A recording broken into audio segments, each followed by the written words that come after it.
주시는 하나님의 말씀 줄 믿고 우리 한 절씩 같이 교도할 때 주님의 음성 듣길 원합니다.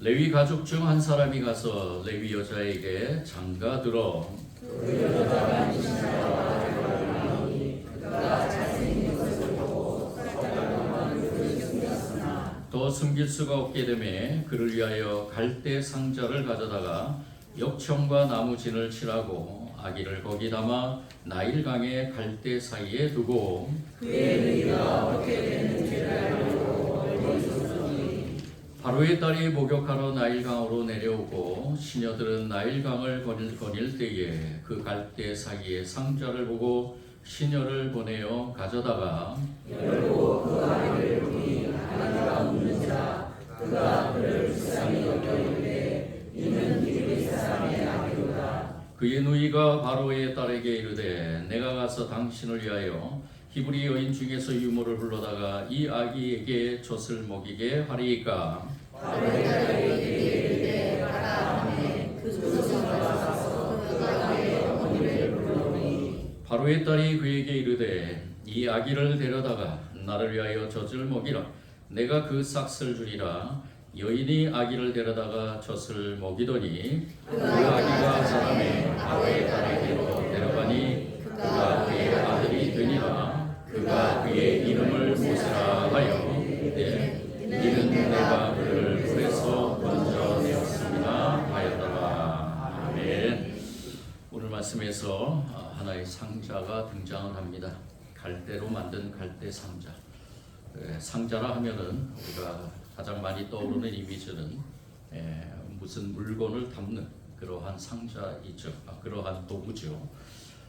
우리가 많이 시중에서 보는 상자 중에서는 아마 종이 상자가 있을 것입니다.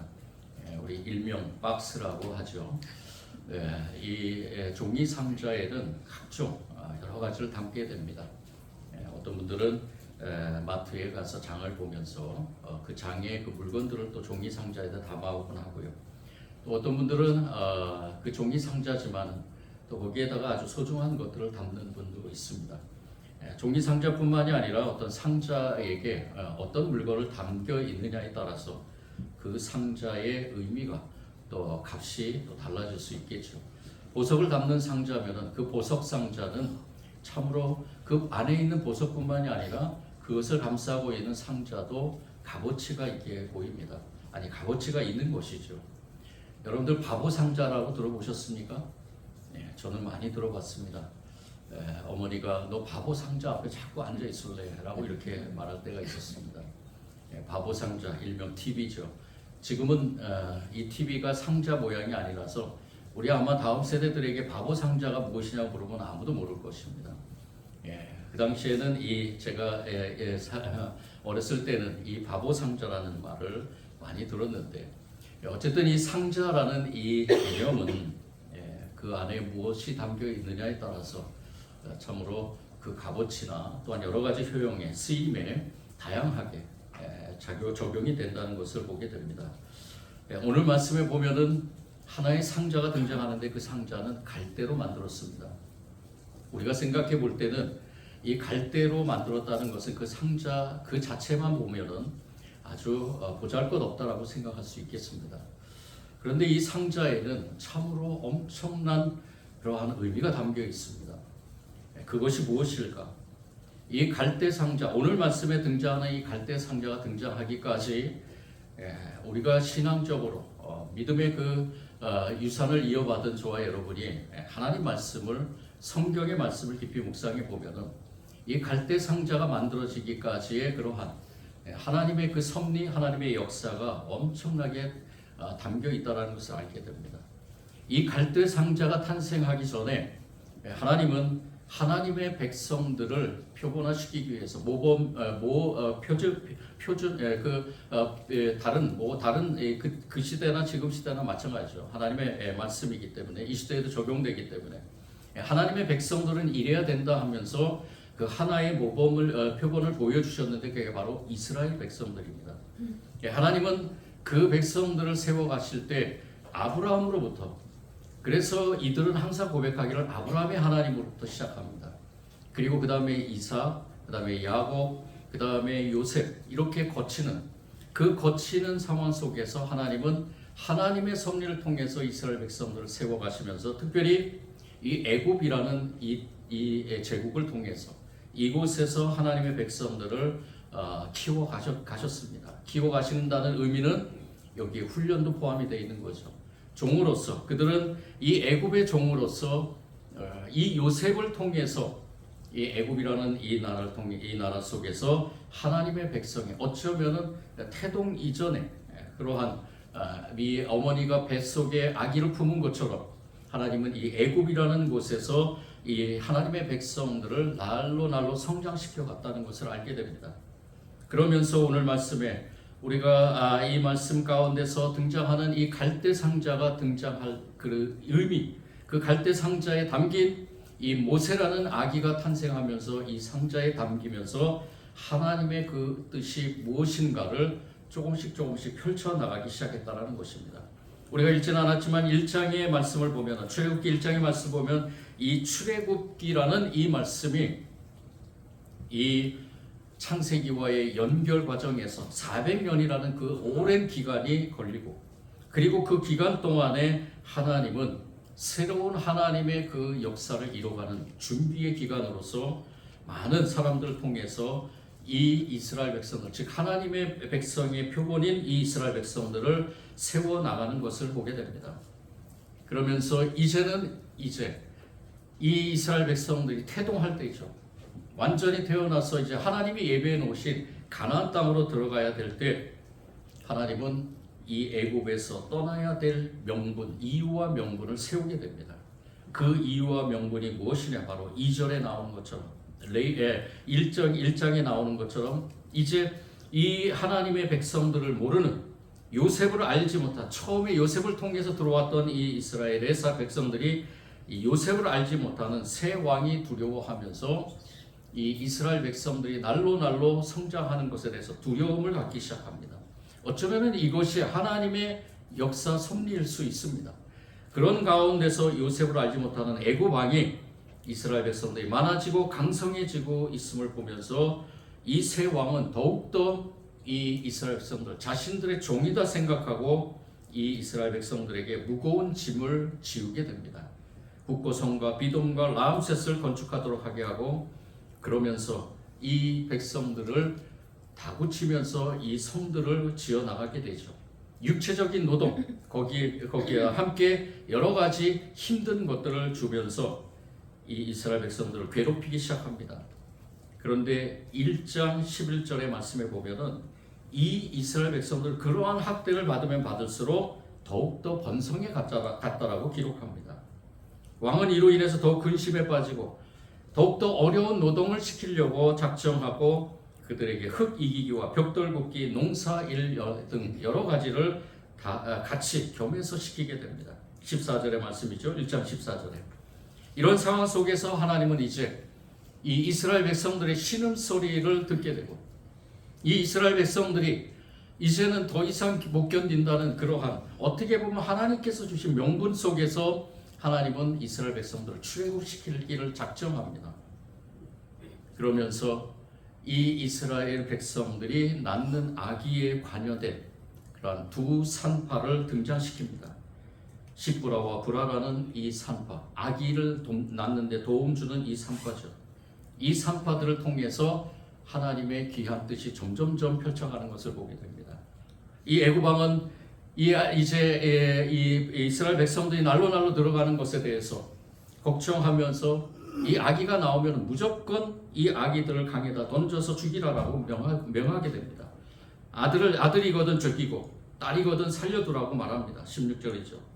그렇지만 이 두 산파는 하나님을 두려워하고 경외하는 사람이었다라고 말합니다. 그래서 왕의 명을 어기고 남자아이들을 살려두게 되죠. 이 왕이 왜 남자아이를 살려두었냐고 추궁하자 이 산파가 말하기를 히브리 여인은 애굽 여인과 같지 아니하고 건장해서 산파가 그들에게 이르기 전에 해산을 했다라고 이렇게 거짓으로 고합니다.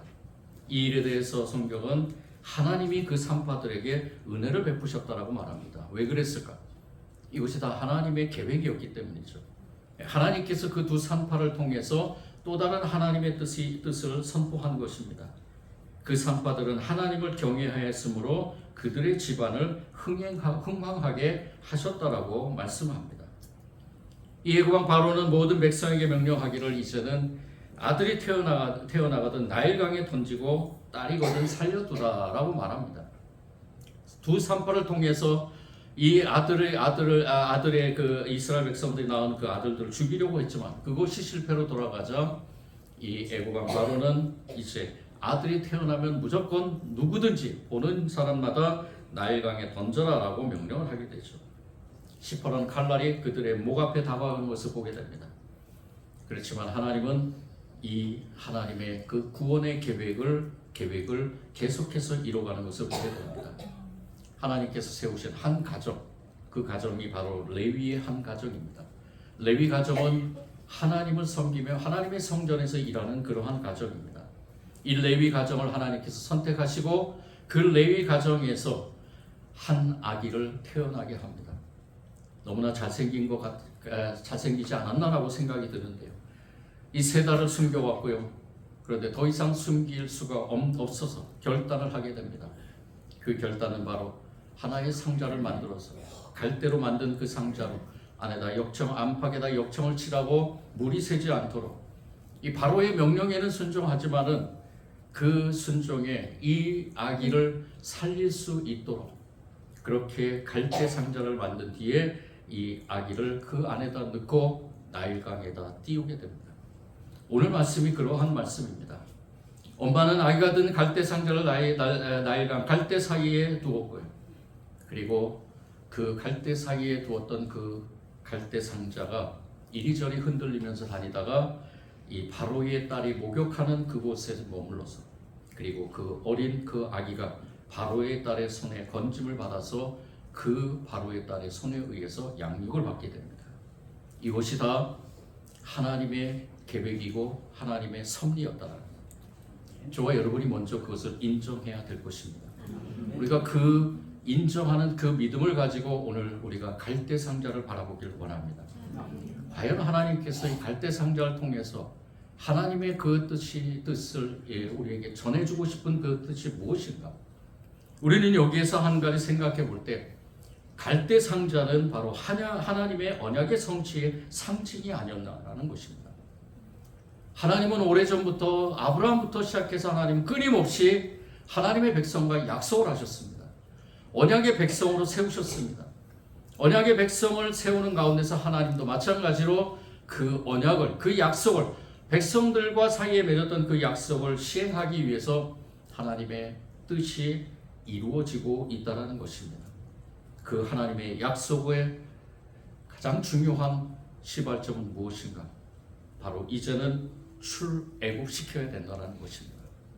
그 하나님의 뜻을 이뤄가는 그 가운데서 바로 이 갈대 상자라는 것을 준비하게 하는 것입니다.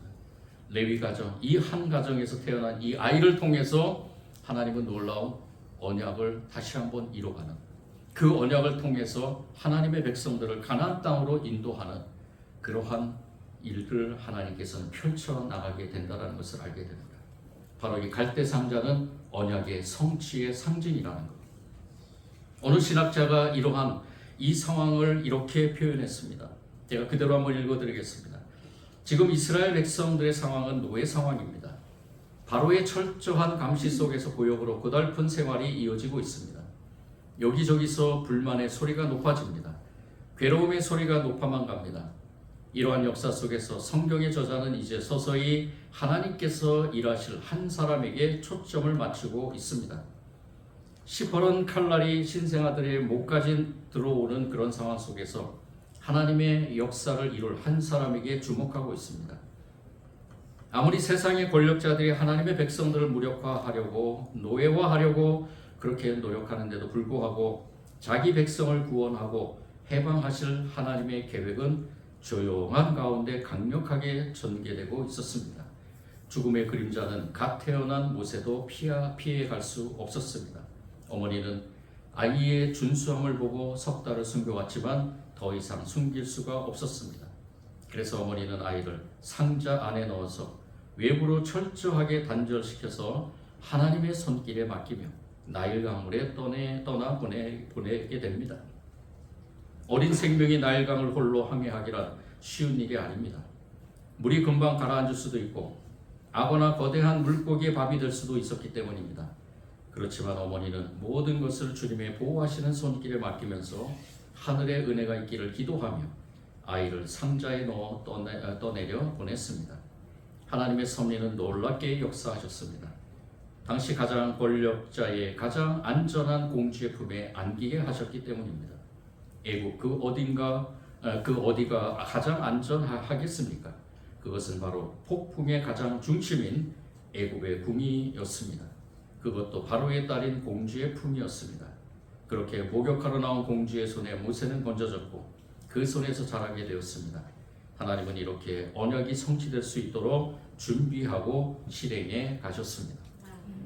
우리가 같이 말씀 속에서 깨닫고 같이 공유할 수 있는 내용이 바로 이것이지 않습니까? 갈대 상자는 바로 그러한 상자였습니다.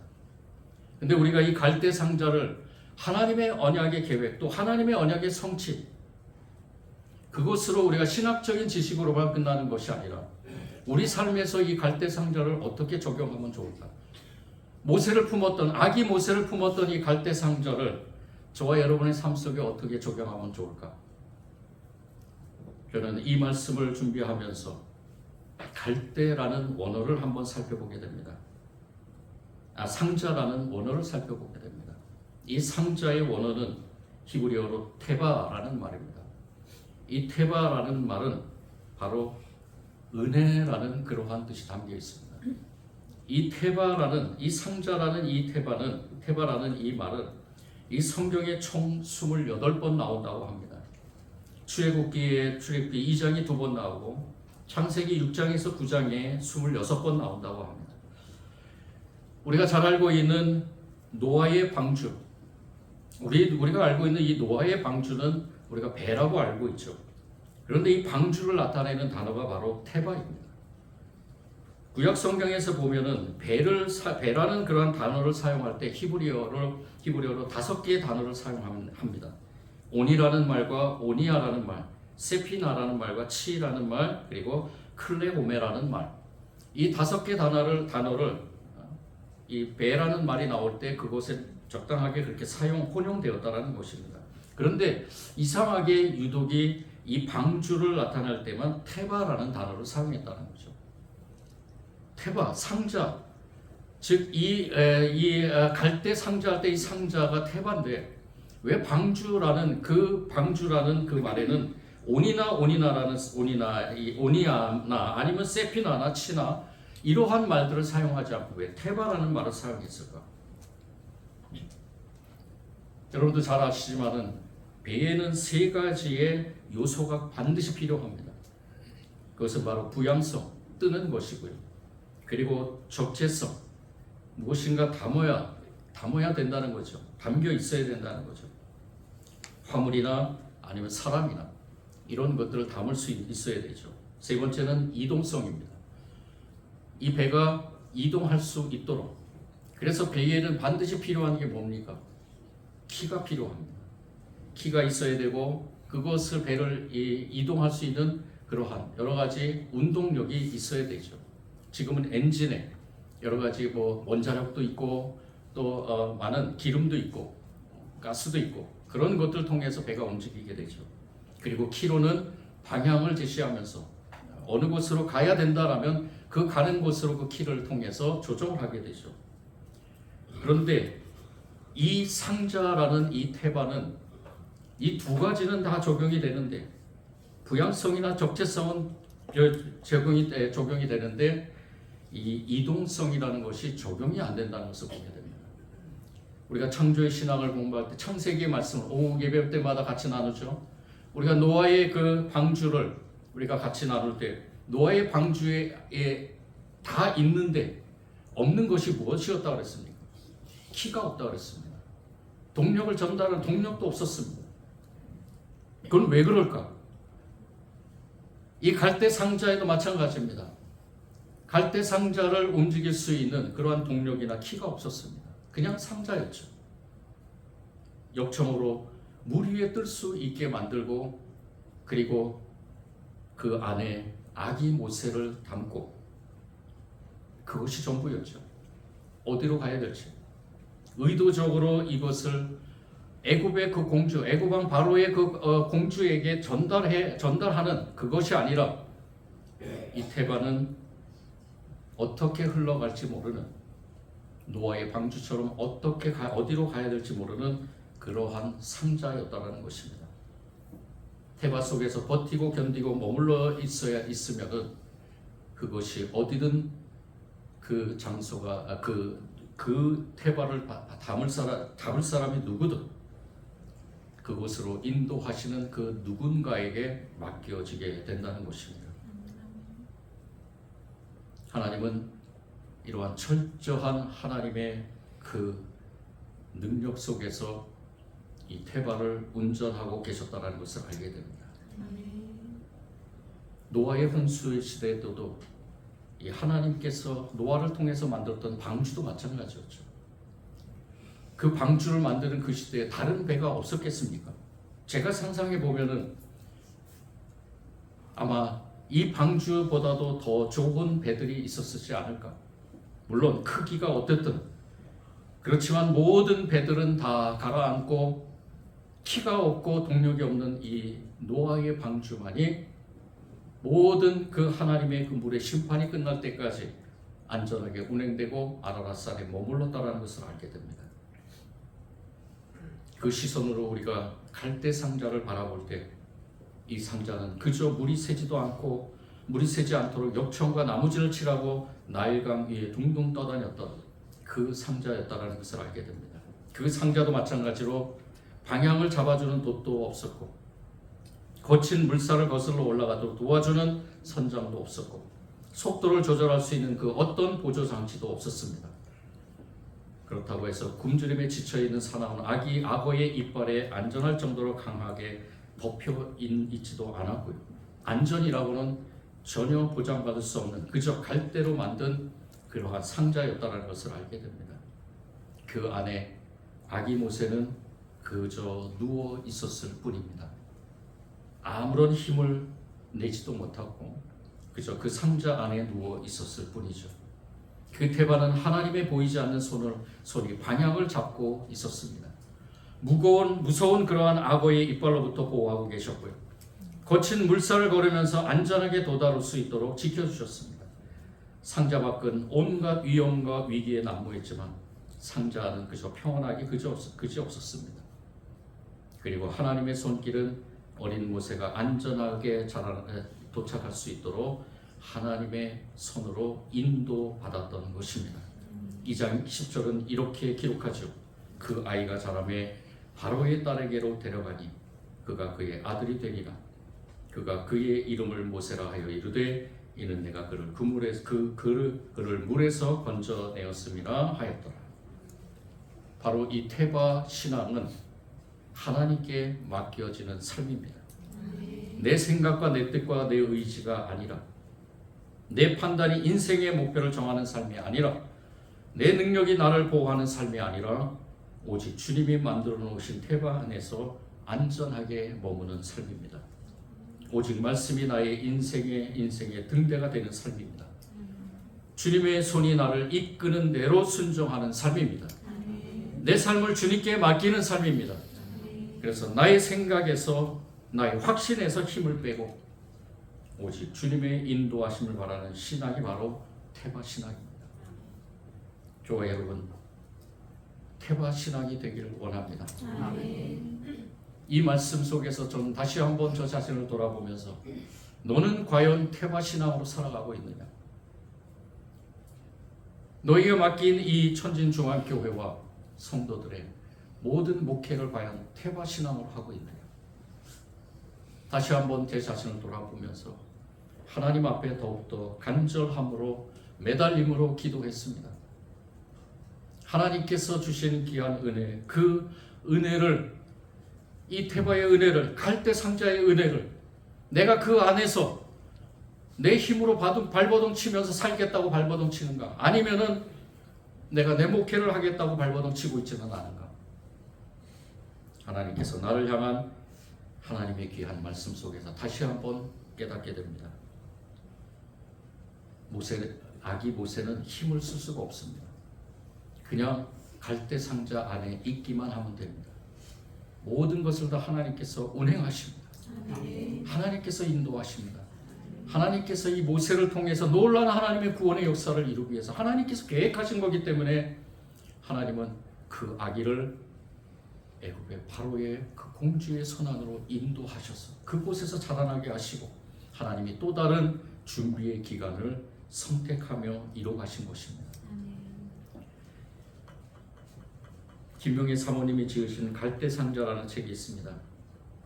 한동대 초대 총장이었던 김영길 박사님과 함께 한동대를 개교하고 그리고 한동대를 어떻게 일구었나를 우뚝 세웠나를 간증하는 그러한 신앙의 간증집입니다.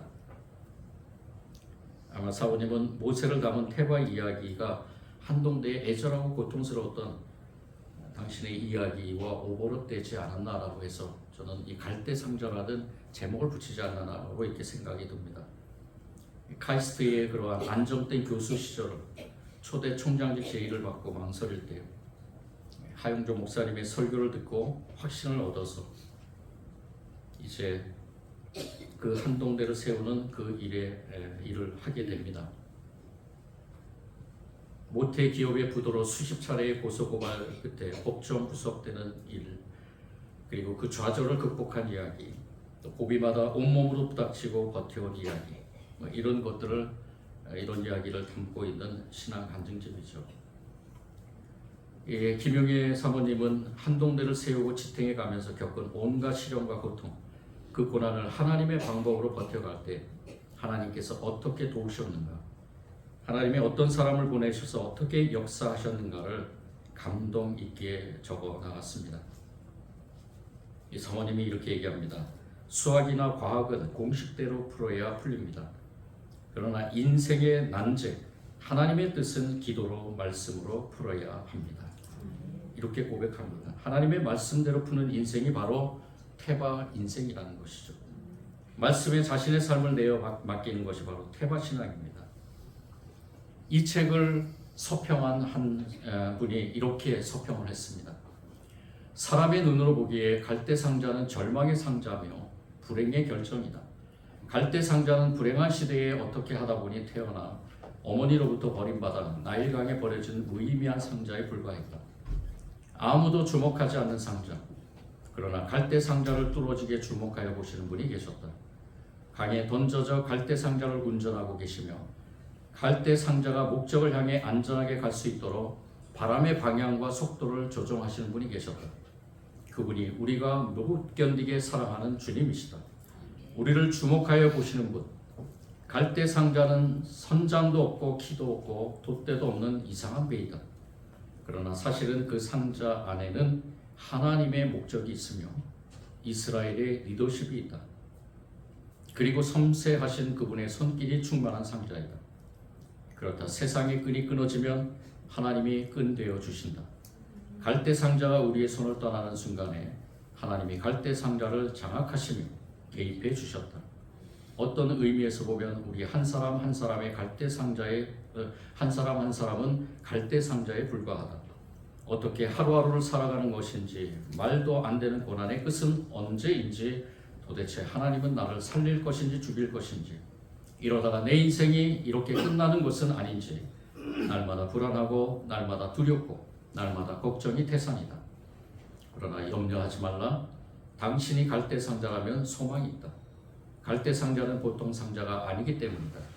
갈대상자는 하나님의 선하신 목적이 충만하다. 그 목적이 이끌어가는 상자가 갈대상자이다.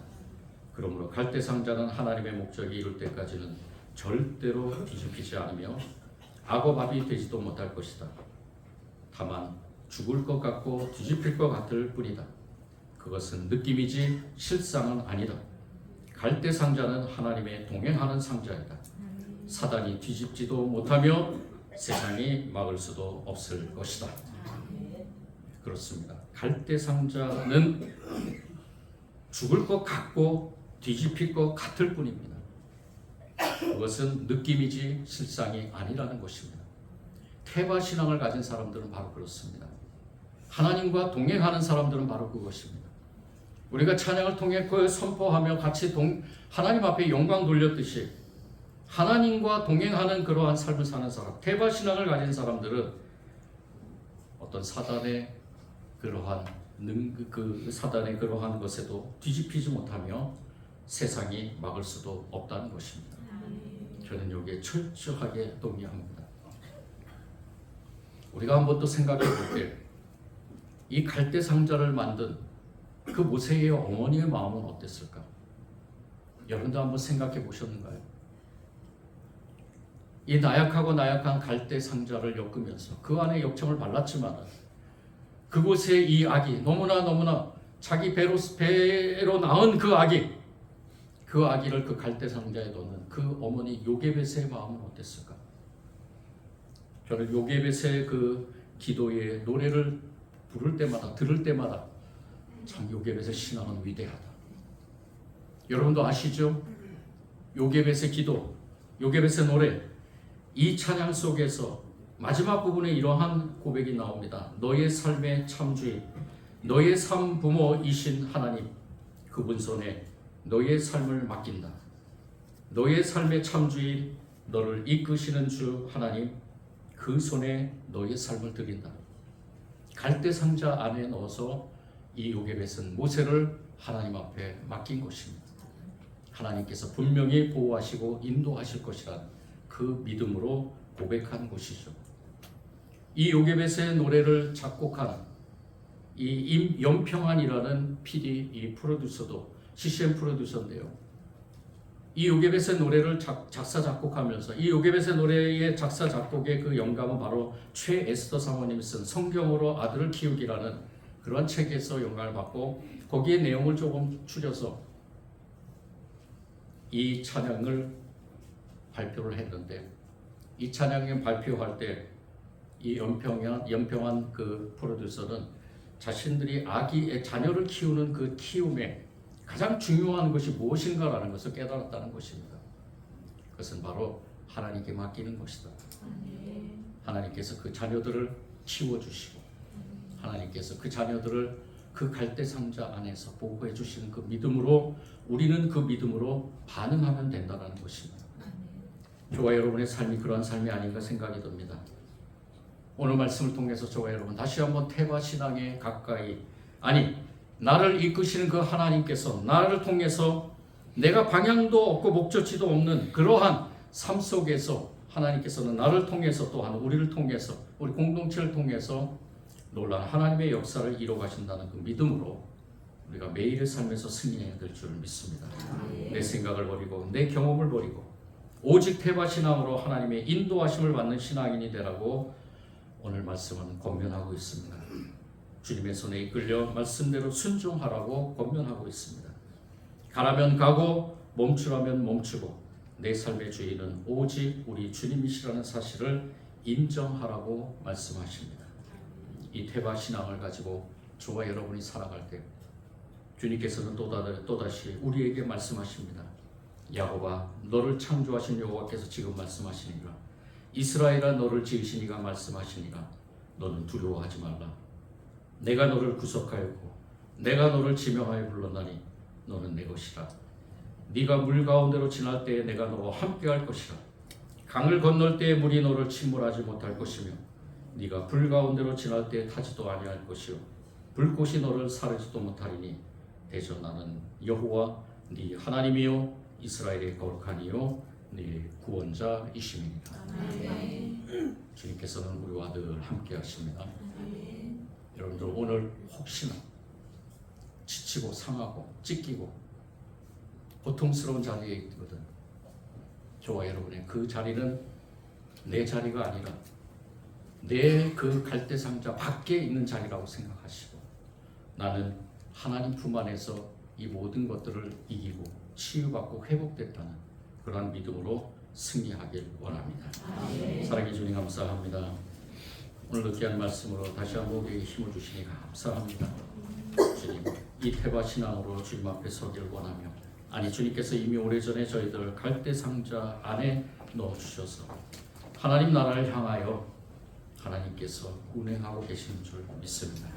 이 믿음을 가지고 오직 주님만을 바라보게 하시고 주님께 모든 것을 맡기며 나아갈 때 우리 삶을 통해 주님께서 뜻하시는 대로 이루어가시는 그러한 삶으로 주님 영광되게 하여 주옵소서. 감사드리며 예수님 이름으로 기도드립니다.